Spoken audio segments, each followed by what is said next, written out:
Kashin Koji, the Magic Man.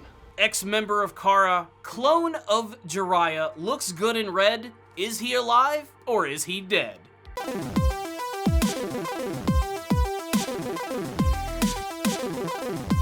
Powerful Nerdcast assemble! Stay dandy, baby.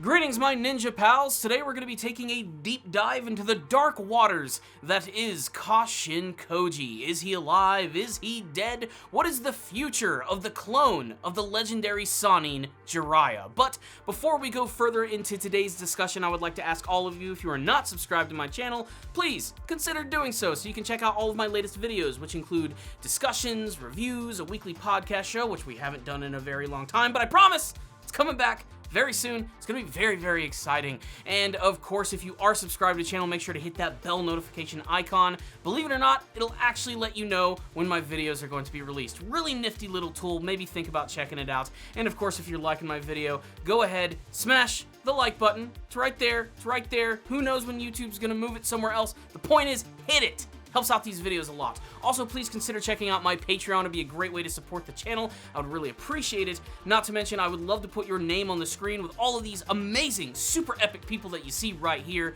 They are the producers of Ace Guru, but today we're going to be talking about Kashin Koji. This is a character that I absolutely love.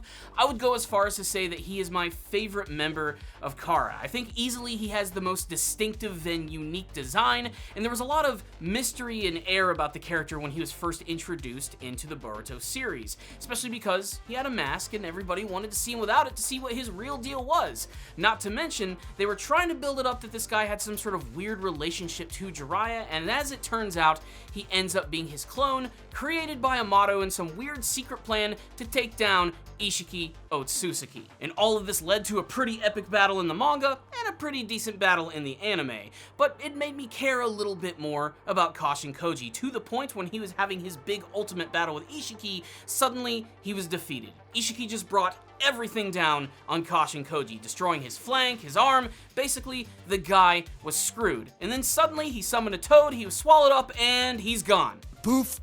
And as of this video, Kashin Koji is currently MIA. Kashin Koji's disappearance is nothing new to me. I've known about it in the manga version for a very long time at this point, but currently they brought him up again in the anime version, Amato saying that there is the probability that Kashin Koji is dead.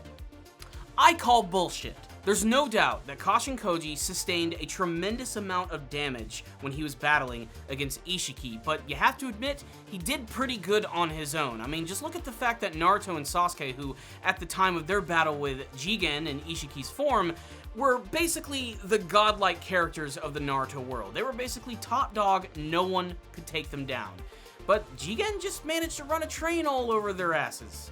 And this is where I gotta give some props to Kashin Koji. He held his own against Jigen, effectively killing him, forcing the karma to activate so that Isshiki would be revived in a weaker body. However, this is when Isshiki revealed his true self, and even in Jigen's body, he was just an absolute force of nature and managed to take down Kashin Koji. Even with him using the signature abilities of Senjutsu and Sage Mode, he still got completely crushed. And then suddenly he disappeared, and we just don't know what his deal is. But I refuse to believe that they're going to get rid of this character yet, as there's so many prospects of things they could potentially do with him in the future. First thing I want to talk about is the fact that Kashin Koji himself is not just a clone of Jiraiya, but he's essentially an augmented cyborg created by Amato. And it's already been confirmed in both the manga and the anime version of Boruto that Amato had the ability to create cyborg people with augmentation that were even more powerful than Jigen was. Combine this with the fact that Kashin Koji is not just a clone of Jiraiya, one of the most amazingly powerful shinobi in the entire Naruto-verse, but just the fact that he's basically Jiraiya at his absolute peak. This combined with his augmentations and the fact that he can utilize all of Jiraiya's abilities to their fullest without any sort of repercussions. I mean, this man essentially can use Sage Art with no issues whatsoever. That definitely makes him someone to look out for, and I refuse to believe that he's simply going to be stopped by a bunch of giant pillars that crushed his body. The world of Naruto and Boruto has been absolutely infected with technology and crazy science, but honestly, all of that stuff has sort of been there since the beginning. I mean, the concept of cloning is nothing new to the Naruto world. The concept of enhancing bodies with crazy chakra-based abilities or even drugs created by Orochimaru, this is nothing new. But Amato has taken things to a brand new level. And this is going to have a massive effect on the future of Kashin Koji, whether it's his ability to heal or what his overall plan is going to be next if he actually does survive. Is he going to continue to be a follower of Amato, or is he going to be super pissed off about learning the fact that he was essentially a Terminator created by Skynet? Or will his role simply continue as a proud warrior? And which side will Kashin Koji join? Will he go back to Code? Will he go back to Amato? Will he become the teacher of the future students of Konoha Village? Will he have that eventual meetup with Naruto? You know that is definitely going to happen, and I have a couple of theories and hopes and dreams of things I would like to see for the character if he is alive. I'll go ahead and say this right now though, if he is dead, that is just a waste of a character. And yes, I am being a little biased, but that's just because I think Kashin Koji's a badass. While he's done amazing things, I don't think he's lived up to his potential, and the interactions and battles that he could have for the future of the series are a much more exciting and interesting prospect, so I'm going to talk about some of those right now. So first and foremost, I've always referred to Kashin Koji as the Magic Man, because that's basically what he is and what he's based on. Thanks to my miraculous ability to look at the Naruto Wikipedia, I learned this about Kashin Koji. Kashin Koji shares his name with a folkloric magician believed to have lived in the late Muromachi period. Though his historicity is debated, he's often depicted as a white-haired, bearded, elderly man in robes, and is said to have used his illusions to deceive and defraud prominent rulers such as Oda Nobunaga. This, combined with his overall mysterious nature and that super awesome mask, just made him seem like some sort of weird, crazy, wandering magician. And like all magicians, they always have a trick up their sleeve. And case in point, like I said, there's no way that he was going to be killed in such an unceremonious fashion. But I do firmly believe that the future of the character is actually going to be siding with Konoha, Naruto, Boruto, and all of his teammates. In fact, I think there's a lot of potential there. I mean, the most obvious thing is that we want to see Naruto interact with Kashin Koji, for the very obvious fact that he's a clone of Jiraiya, the very ninja who basically taught Naruto everything that he knows. Naruto's had a lot of teachers and people that have trained him, but no doubt Jiraiya is the character that shaped Naruto into who he is in the series. So there's no way that they're not going to try and have a moment between Naruto and Kashin Koji. As for how Naruto is going to react with Kashin Koji, that's kind of up in the air for me. In a way, I do feel Naruto is going to be okay with this, while at the same time he's going to be a little deeply disturbed that he's interacting with a younger version of his dead master.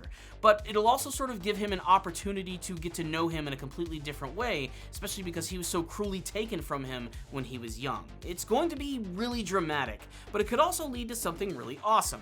One of the biggest things that actually happened in the battle with Isshiki is that Naruto utilized Baryon mode, which unfortunately led to the death of Kurama, and thus he's basically been left with a lot of his other default abilities, as well as the ability to use Senjutsu and Sage mode. And now we have a character here who is able to use it to the fullest potential that we've probably ever seen in the series. Perhaps Kashin Koji could become a brand new training partner for Naruto, which would be very interesting to see. But of course, there's the other prospect of Kashin Koji actually training some of the younger, newer characters in the series. And of course, the obvious answer is to go for Boruto. Makes sense, he's the main character, son of Naruto. If there's going to be some sort of connection there, that would be very thematic, not to mention would tug at the heartstrings of many people. It would be very nostalgic. But I think if he was to train one person, I think the most interesting character would actually be Sarada. I have a number of reasons for this. One, I think it would be fun to subvert expectations, and not in that bad Last Jedi Rise of Skywalker way. I mean, in the good way, in the sense that we know that Sarada does want to be Hokage someday, but also, Kashin Koji is a master of fire. While he certainly utilizes a lot of the techniques of Jiraiya, Rasengan, summoning toads, Senjutsu, one of the most prominent things that Kashin Koji did in all of his battles was use fire-style jutsu, which is something that Sarada also happens to be really good at, considering that she's inherited that Uchiha blood. With a little bit of training from Kashin Koji, who knows, Sarada could become one of the most powerful fire-style users in the entire series. I also have a feeling that she would probably think it'd be really cool to train with Kashin Koji, considering he's a clone of Jiraiya, Jiraiya taught Naruto, Sarada is pretty obsessed with Naruto and wanting to live up to his legacy. I don't see Kashin Koji joining Code anytime soon, especially because I'd imagine Code would want nothing to do with him, considering that he was personally attacking Isshiki, and well, Code really likes that guy. It's also worth mentioning that Kashin Koji has taken a firm interest in Boruto and Kawaki in their use of the karma, and this could simply be because of the things that Amato has actually taught him and it was a part of his plan, or it could be something else entirely. I still see the character as something of a wild card, if only for the fact that he still continues to be mysterious after being unmasked, his origins of being connected to a folkloric magician still seems kind of strange, and again, he just really hasn't lived up to his full potential yet. But really, I want to hear from you guys. That's why I love making these discussion videos, so that I can hear your theories and thoughts. And I want to hear yours. Is Kashin Koji alive or dead? If he is alive, what do you hope to see from his character in terms of the role that he's going to play in the future of the series? Let's get a big discussion talking all about it. Comment section below. Thank you guys so much for watching today's video. I'll see you all next time. And as always, stay down there, baby.